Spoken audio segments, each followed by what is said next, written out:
સુરતમાં દિન દહાડે આઈટી અધિકારી બની ઇકો કારમાં જતા 4 હીરાના વેપારીઓના 8 કરોડની લૂંટ ચલાવાતા પોલીસ દોડતી થઈ ગઈ હતી તો શંકાસ્પદ ઘટના વચ્ચે પોલીસે તપાસ શરૂ કરી છે।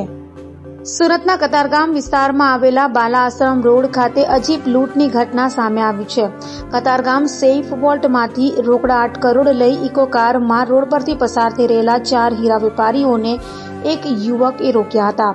તેણે ઇન્કમટેક્સ અધિકારીની ઓળખ આપી ઇકો કારમાં બેસી તમામનું અપહરણ કરી ગયો હતો। ત્યારબાદ થોડે દૂર જઈ ગાડીમાં રહેલા 8 કરોડ રૂપિયા બંદૂકની અણીએ લૂંટી ગયો હોવાની વાત ફરિયાદી પોલીસને કરી રહ્યા છે। બનાવને પગલે ક્રાઇમ બ્રાન્ચથી લઈ સ્થાનિક પોલીસ દોડતી થઈ અને તપાસ કરી રહી છે। જોકે જે રીતે લૂંટની ઘટનાનો ઘટનાક્રમ બતાવાઈ રહ્યો છે તેને લઈ પોલીસને પણ શંકાઓ ઉપજી રહી છે। તો કાર પણ એવી જગ્યાએ મળી આવી જ્યાં કોઈ સીસીટીવી નથી, ત્યારે પ્રી પ્લાનિંગ સાથે લૂંટનું આયોજન કર્યું હોવાનું અનુમાન લગાવાઈ રહ્યું છે।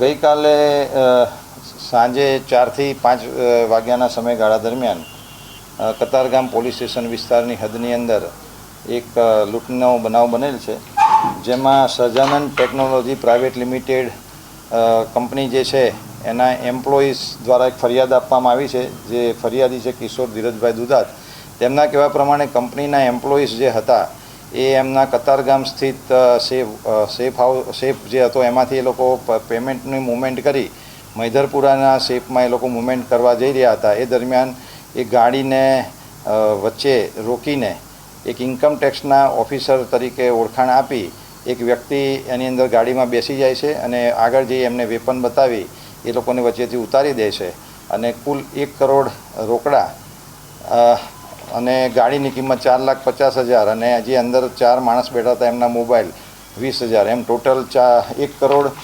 4,70,000ની લૂંટની ફરિયાદ દાખલ કરેલ છે। જેવો આ ગુનો દાખલ થયો સુરત પોલીસ તરત હરકતમાં આવી ગઈ હતી અને ડીસીબીની ટીમ દ્વારા અલગ અલગ ટીમ દ્વારા કામ કરવામાં આવેલ છે। ઝોન 3ની અંદરથી કતારગામ ડિસ્ટાફ, સિંગણપુર ડિસ્ટાફ અને ચોક બજાર ડિસ્ટાફની અલગ અલગ ટીમો કામ કરી રહેલી છે। હાલમાં મેસેજ મળ્યા પ્રમાણે ડીસીબી દ્વારા જે ગાડી લઈને આરોપી ભાગેલો હતો એ ગાડી ડીસીબીને મળી આવેલ છે અને આગળની તપાસ ચાલુ છે। અલગ અલગ ટીમો બનાવેલી છે, જેમાં સીસીટીવી ફૂટેજનું ચેકિંગ થઈ રહેલું છે, ટેકનિકલ સર્વેલન્સ પણ કરવામાં આવી રહેલું છે અને સસ્પેક્ટ માણસો હોય એને શોધખોળ કરવામાં આવી રહી છે। તો અલગ અલગ ટીમો અલગ અલગ કામ કરી રહી છે અને હાલમાં એનું ઇન્વેસ્ટિગેશન ચાલુ છે।